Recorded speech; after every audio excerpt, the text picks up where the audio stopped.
Assalamualaikum warahmatullahi wabarakatuh. Kembali lagi sama saya.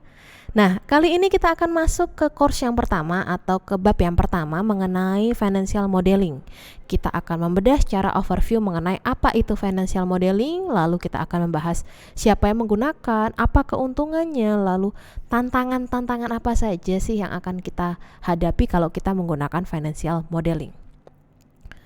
Yang pertama, apa ini financial modeling? Kenapa kita harus mempelajari mengenai financial modeling? Kalau kita ambil secara garis besarnya, financial modeling ini adalah sebuah tools atau sebuah alat, di mana alat ini yang membantu teman-teman semua untuk mengambil sebuah keputusan. Alat ini atau financial modeling ini digunakan sebagai pendukung, supaya keputusan-keputusan yang diambil itu sesuai dengan apa yang diharapkan, dan berdasarkan data-data yang ada. Karena financial modeling ini menggunakan data masa lampau yang kita olah untuk memprediksi bagaimana di masa depan. Jadi basicnya adalah ada data masa lampau, kita olah, kita analisis, terus kita perkira-kirakan gimana sih ke depannya seperti apa. Nah, financial modeling ini adalah bisa dikatakan sebagai sebuah cara membuat financial model. Apa maksudnya? Jadi financial modeling ini dapat dikatakan sebuah ilmu, di mana kita akan membuat sebuah model keuangan yang membantu dalam menganalisis. Model keuangan ini istilahnya bisa dikatakan sebagai alat yang benar-benar sangat-sangat membantu bagaimana seorang accountant atau banker dalam mengambil keputusan yang terkait dengan data-data masa lampau. Kan kadang gini, misalnya seorang accountant, aku pengen mengambil sebuah keputusan terkait dengan bagaimana saya mengambil sebuah pricing produk.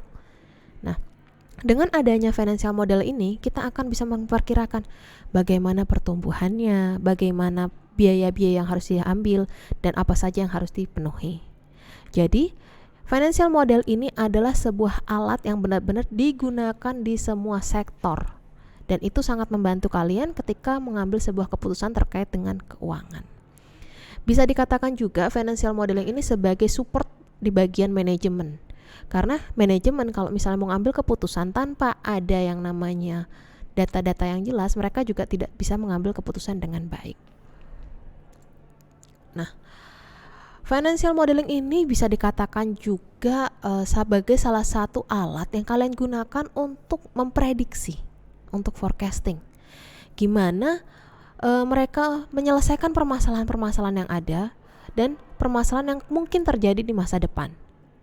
Karena dengan adanya financial modeling, kita melakukan asumsi-asumsi. Asumsi setahun ke depan gimana, 1 kuartal ke depan gimana, 2 kuartal ke depan gimana. Asumsi-asumsi inilah yang kita gunakan sebagai bentuk prediktor. Ternyata nanti seperti ini, seperti A, B, C, D, E, dan E, gimana sebagainya. Dengan yang seperti itu, kita bisa menyelesaikan permasalahan-permasalahan yang mungkin sebenarnya itu bisa terjadi di masa depan. Jadi selain sebagai alat pengambil keputusan, ini juga menjadi salah satu alat untuk membantu kita menyelesaikan permasalahan yang mungkin akan terjadi di masa depan.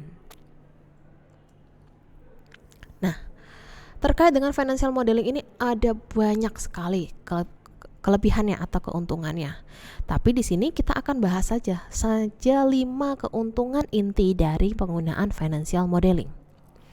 Yang pertama ini kita ada more structure atau lebih terstruktur. Kenapa? Dengan financial modeling ini kita tahu dari istilahnya yang masuk ke dalam inflow apa saja atau kas masuk apa saja, kas keluar apa saja, bagaimana dengan penjualannya, bagaimana dengan laba ruginya.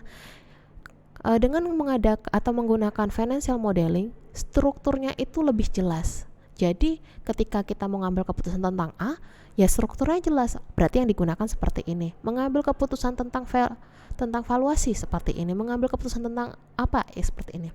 Struktur mereka sangat-sangat jelas. Tapi walaupun misalnya sangat jelas, financial modeling ini sangat dinamis.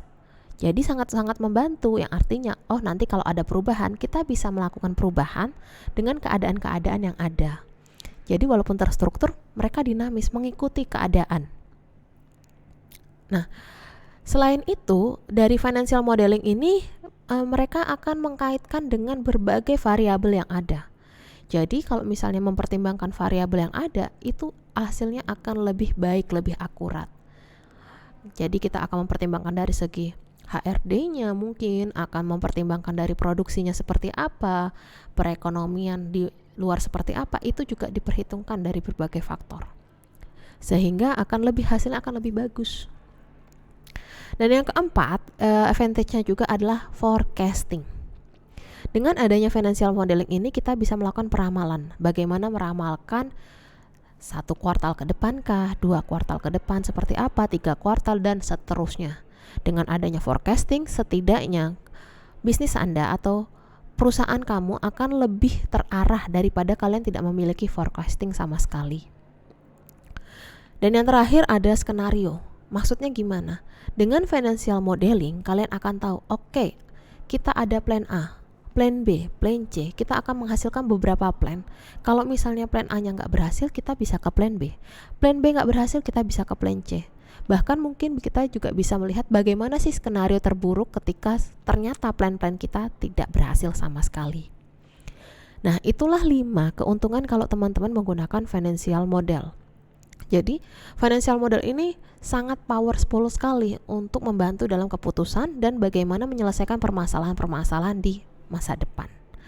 Oke, sampai di sini dulu untuk subbab kali ini. Selanjutnya akan kita teruskan nanti.